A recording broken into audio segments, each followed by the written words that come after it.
It is the glory of God to conceal a matter. To search it out is the glory of kings.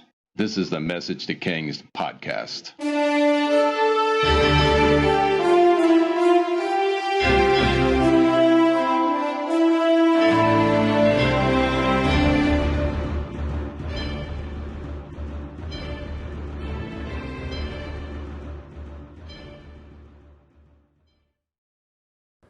Episode 124, King Solomon and the Naval Expeditions. I can only think of a few times in world history where a nation became a world sea power overnight within a generation. There was Kaiser's Germany, which took the French funds from the Treaty of Versailles after the Franco-Prussian War and built an entire fleet of dreadnoughts. There was Peter the Great of Russia, who fascinated himself with the British fleets and desired a warm-weather port to build a navy. Yet this took generations until it projected any sense of world power. But it was questionably the Japanese who became a world sea power overnight with the destruction of this Russian fleet at the Battle of Tsushima. There was ancient Rome, who was forced to ward off aggressive Carthage in the Punic Wars. I'm sure there are a few more. The French and the English and even the United States took generations to get there. But Israel, around 1000 BC, became a world naval empire in less than a generation, to the amazement of all. When I first read about Solomon building ocean-going fleets, conducting 3-year trading voyages in the Mediterranean, and sent fleets to India, this achievement was absolutely and totally astounding. And being a junkie for naval history, since I grew up reading the Horatio Hornblower books and later the Patrick O'Brien series, I found myself in awe of the accounts of Solomon's trading fleets. And when I read that Josephus stated he went to India, I was floored.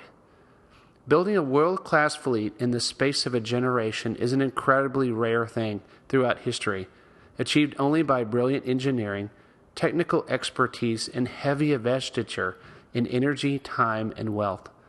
In this episode, we discuss Solomon and his naval expeditions and his friendship with Hiram, king of Tyre.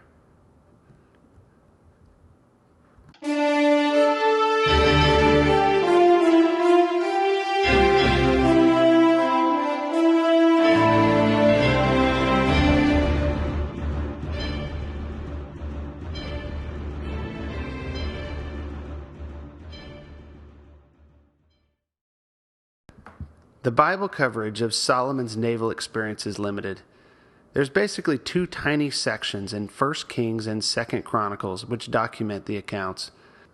1 Kings 9:26. King Solomon also built ships at Ezion-Geber, which is near Elath in Edom, on the shore of the Red Sea, and Hiram sent his men, sailors who knew the sea, to serve in the fleet with Solomon's men.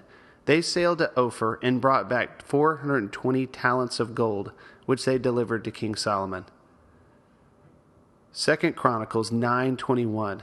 The king had a fleet of trading ships manned by Hiram's servants.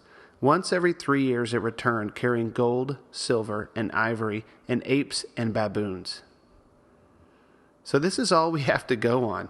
And if you've been a long-term listener to the podcast, this is where sometimes we park and have a show, because the mystery and fascination with the near impossible leads to great study and rewards, and it's just a lot of history fun. So if we read these verses again, you can glean great data from the statement that Hiram manned Solomon's ships. One can quite easily read that Hiram had men and sailors, but not enough ships for their trading empire. Hiram had expertise, but not the inland markets for his goods as well. He needed a trading partner and wealthy investor in more ships, and he needed someone to assist him with trading with the other side of the world. So what's crazy cool, if you're used to American history, is that Solomon not only built fleets, but he also established a 2-ocean navy, one in the Mediterranean, which flowed from the Atlantic Ocean, and one in the Red Sea, which flows to the Indian Ocean. So let's talk about the geopolitical situation in this area of the world. Hiram was the king of Tyre, and Tyre was the world's leading sea trading city-state.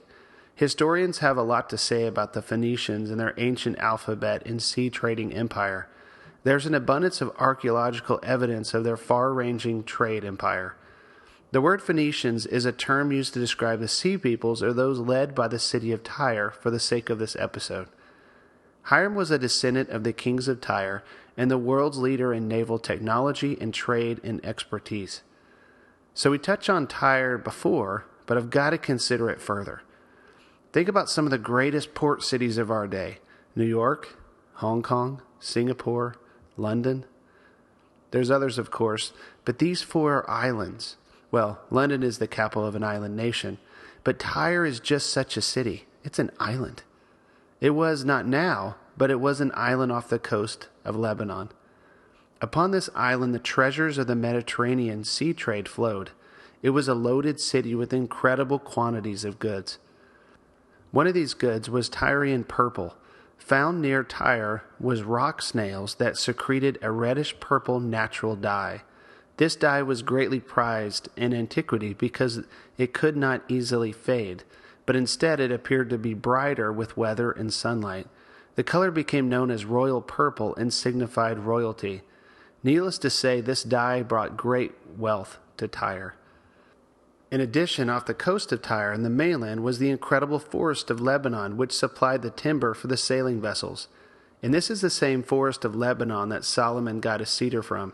Incredible wealth flowed into this city, and there has been a ton of research, and historians speak of the fabled Phoenician trading empire that covered the entirety of the Mediterranean. Even evidence points to trading even beyond Gibraltar around the corner of Africa into the Atlantic. And then there is a mysterious source of tin from the Bronze Age, where most point to the Phoenicians as well going as far as England to fetch the precious metal. So this is a massive trading empire. It's not a power empire or government state as much as a nation bent on trade. It reminds me of Carthage, which has its roots in Tyre, and later Portugal or the Dutch in their golden age because they were more interested in trade than colonization. The Phoenicians traded for everything in the Mediterranean, obtaining precious minerals from modern Spain, pottery from Greece, spices from Egypt, inland food from Israel, and dates and other products from the Babylon and Persia and beyond. The Phoenicians were masters of trade and business experts, extremely wealthy from the art of the business transaction. What appears to have happened is that David's destruction of the balance of power disastrously impacted their current trade markets. In fact, his invasion of his neighbors transferred the stored and accumulated wealth of nations to Jerusalem. Overnight, Israel became the world's richest nation and center of world trade. The nations that once had the greatest treasures no longer spent their surplus on trade with Tyre, but sent their surplus as tribute to Jerusalem. Other nations like Egypt and Tyre became faithful allies to Israel and instantly desired trading partnerships. In essence, David's invasion of modern Syria and parts of modern Iraq devastated the stability of the region, shifting its economic structure and created a vacuum.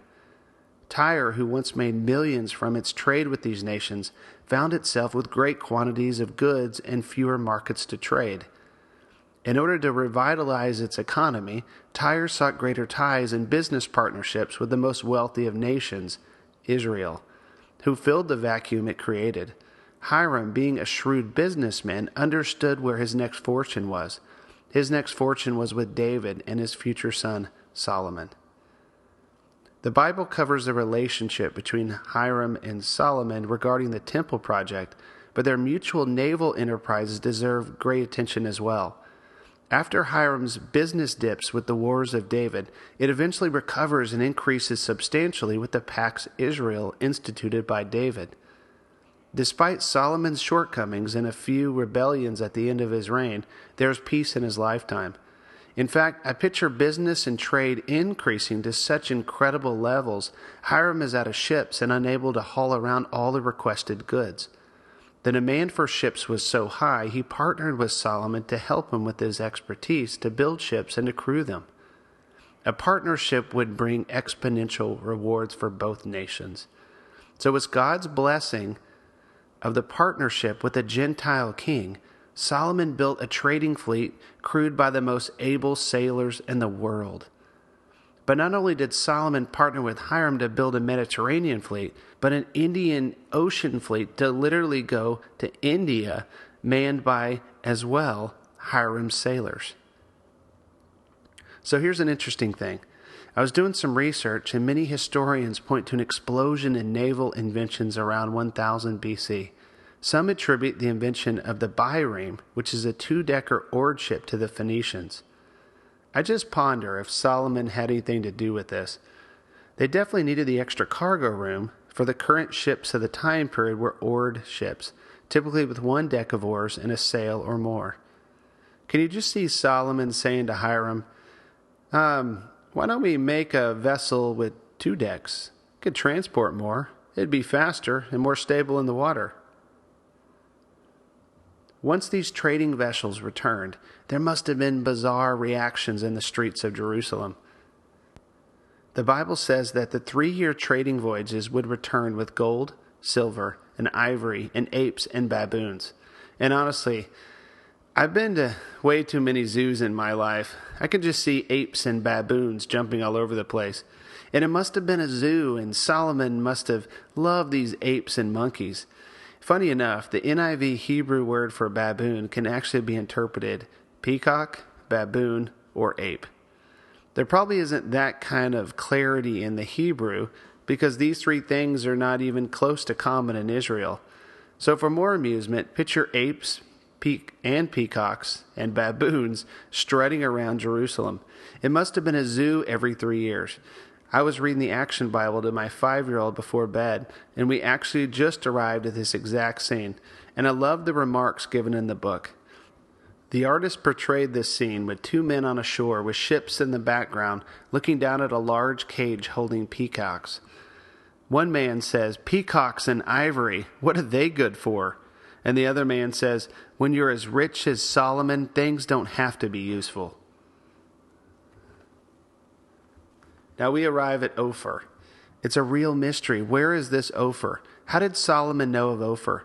And what's up with the gold of Ophir?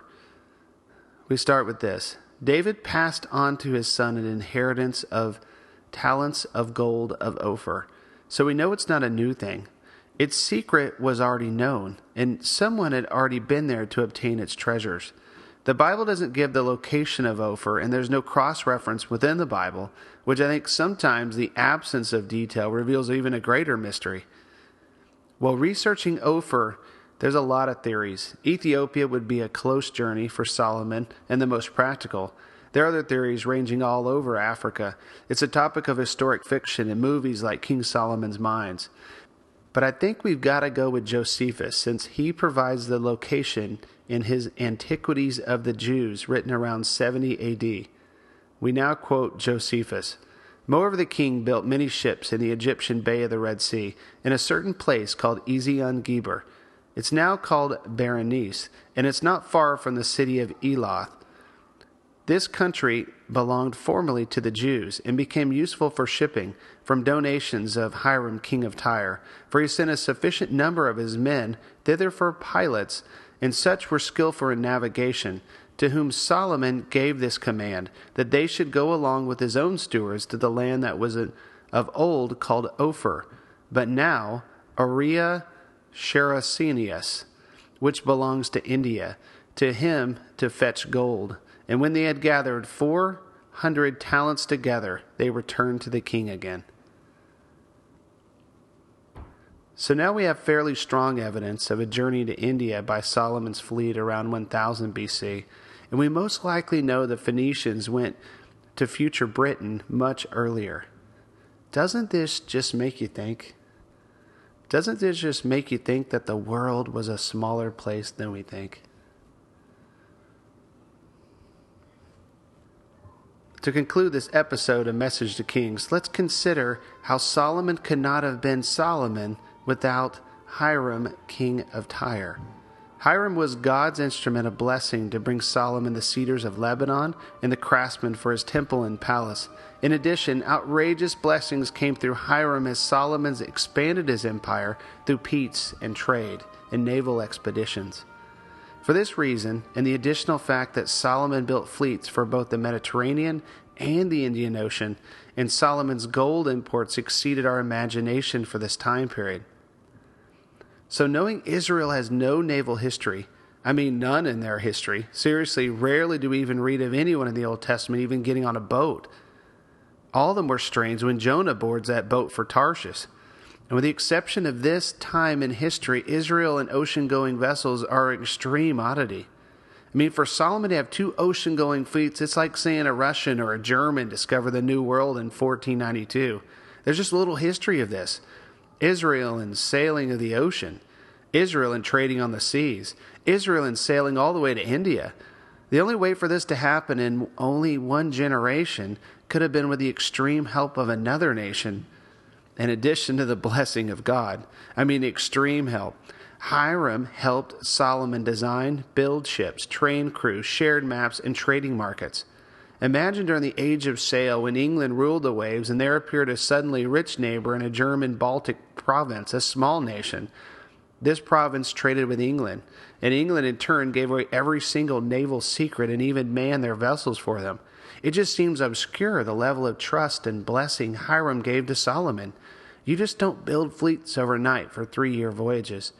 Later, Jehoshaphat and King Ahab will try to build up sailing vessels for similar voyages, and their vessels will find themselves at the bottom of the ocean and with no return. So you may ask, why did Hiram do it? My answer has to be God. It was the blessing of God to have a Hiram to help Solomon. Hiram was the key to God's blessing for Solomon. Just like Cyrus was the key to the return of the Jews to their land, like Pharaoh at the time of Joseph was a blessing to Israel, here's a Gentile and possibly most likely not a believer that was the source of the greatest worldly blessings for Solomon. Now I ask you a personal question. Do you know any Hirams? Who is your Hiram? Who have you befriended not for your own benefit, but for sheer reason that God loves them too, that you may be their friend? In turn, your friendship is a blessing to the world, and the result of your relationship is increased relationships, responsibility, blessings, and material increase for those around you. Have you befriended a worldly king? Because of the love of God that is inside of you, because you haven't, you may be missing God's rich blessings that would flow out of him. Exotic treasures from a faraway land and new business ventures and discoveries that could change the world. It never speaks of King Hiram's conversion. In fact, we never know if Pharaoh or Cyrus or Hiram truly get saved, but we do know that God used them in great measure to fulfill his purpose. In our righteousness and strong Christian character, let's never forget that Hiram and the Pharaohs and the Cyruses need our friendships too. Let us become a people of honor that bless instead of curse and love instead of hate, even when those around us, even if they are cruel and horrible masters. In fact, we learn later that the Tyrians were Baal worshippers. They were heathens. What if your journey with God included a relationship with a heathen king that God wanted us to bless, and he wanted to use to bless you? I think there is much to learn from Daniel in Babylon. Let us have honor like Daniel, who said to Nebuchadnezzar, the destroyer of his beloved Jerusalem, "My Lord, my King, may you live forever." May us love all people just like Jesus commanded the poor and the rich, and bless and never curse, and befriend all who God calls us to befriend, and be his light, for we never know how God will choose to bless his servants who believe and cry out for wisdom.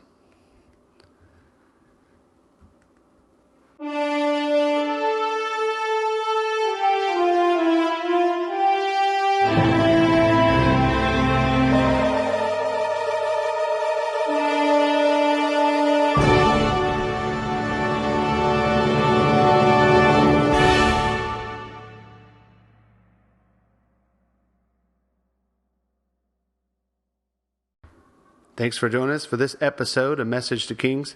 Feel free to visit the website, messagetokings.com, share the Facebook page, or if you want to chat, email us at messagetokings@gmail.com.